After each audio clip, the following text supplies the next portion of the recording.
لو عندك عروق بصل اخضر اوعي ترميها، هتعملي منها اطعم اكل، واحسن اكل هتعمليه بالعروق بتاعه البصل دي. هنعمل النهارده مسقعه بدنجان. البدنجان ده ممكن انت في ناس بتعمل مسقعه بتشوي البدنجان وبعد كده تقطع تهرسه وتقطع عليه الفلفل وتقطع عليه الحاجات دي، بس بيبقى طعمه مش حلو. او بتقليه وتعمله مسقعه كده، بنشوف الحاجات دي كلها بس بيبقى طعمها مش حلو زي اللي احنا بنعملها كلها نيه في نيه كده او طري في طري. بتجيبي البدنجان الاول تقشريه وتقطعيه مكعبات، بس مكعبات رقيقه علشان خاطر ما يغيبش في التسويه، لان الفلفل بيبقى رقيق ما بيغيبش في التسويه. هتقطعي البدنجان زي ما انت عايزه تقطعي، بس المهم يكون مكعبات صغيره، وتقطعي وما تعملوهش بقشره علشان القشر ده بيغيب في التسويه كتير. العروق بتاعه البصل دي الاخضر ممكن تعملي منها طبق فول، احلى طبق فول تاكليه على الصبح كده بالبصل الاخضر ده بالعروق بتاعته لما تيجي تعمليها مع الطماطم. هنعملها النهارده مع المسقعه. غنتنا عن البصل الاحمر اللي احنا بنعمل بيه. يعني انت عندك البصل الاخضر هتعملي بيه بالعروق دي، مش هتعملي بالبصل الاحمر. قطعت البدنجان كله اي كميه عندك انت عايزاه هتشيلها، مش هغسله بقى لا احطه في ملح ولا ميه بملح ولا الحاجات دي كلها، لان كل الشغل اللي انا هعمله مش هيكمل 5 دقايق، فالبدنجان مش هيلحق يسمر.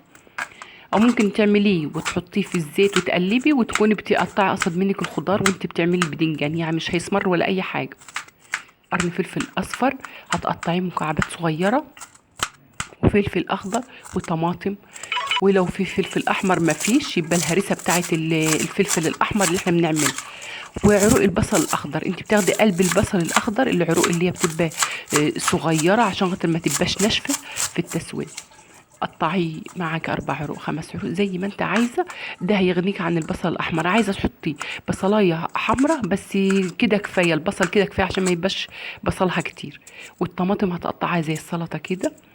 وبعد كده ما احنا قطعنا الفلفل وقطعنا البصل وقطعنا الفلفل الاصفر والطماطم، ومعاكي شويه توم 4 5 فصوص توم كده تحطي معاها. التوم بيخلي ريحه المسقعه حلوه وطعمها حلو.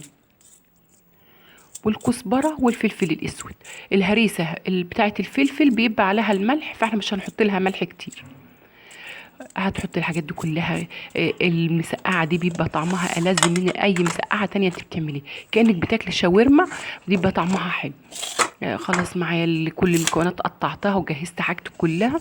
معايا الصينيه على النار حطي فيها الزيت، شويه زيت. البدنجان بيشرب الزيت كتير فما تكتريش الزيت علشان ما يبقاش كله البدنجان كله زيت.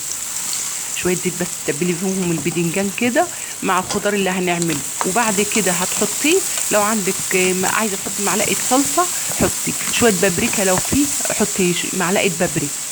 ما فيش الكلام ده كله، ده بالطماطم بس اللي انت مقطعاها هتغنيكي ان انت تحطي اي حاجه تانية.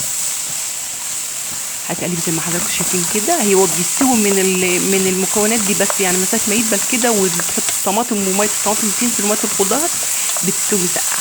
ما استوتش عندك لانك انت مقطعه المكعبات صغيره، ما استوتش زودها شويه ميه صغيرين. المهم ما تسيبهاش تتحرق منك. ريحتها كانت جايبه من اخر الدنيا. شويه البصل الاخضر ده خلوها ادوها تست عالي وخلوا ريحتها جميله.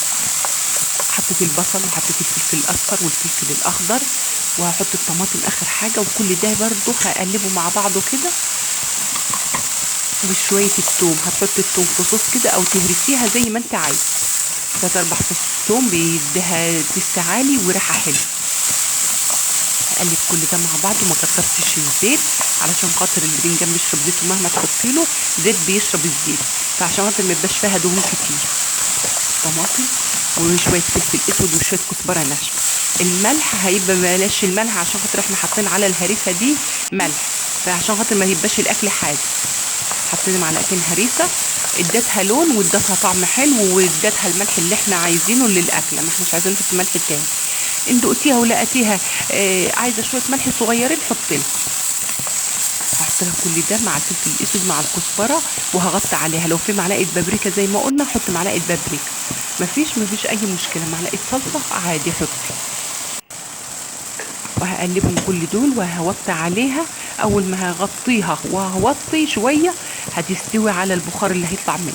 هتزودها ميه بسيطه، شويه ميه بسيطه خالص كده، قيمه نص كوبايه من بتاعه الشاي هتستوي عليها هي كمان، يعني مش هتغيب في التسويه.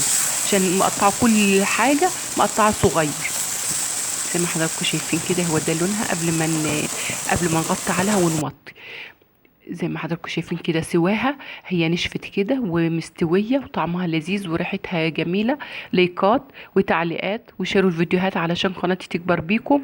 فيديو سهل وبسيط، يا ريت تجربوا الطريقه بتاعتي دي ويا ريت تدعموني وعلشان خاطر قناتي تكبر بيكم.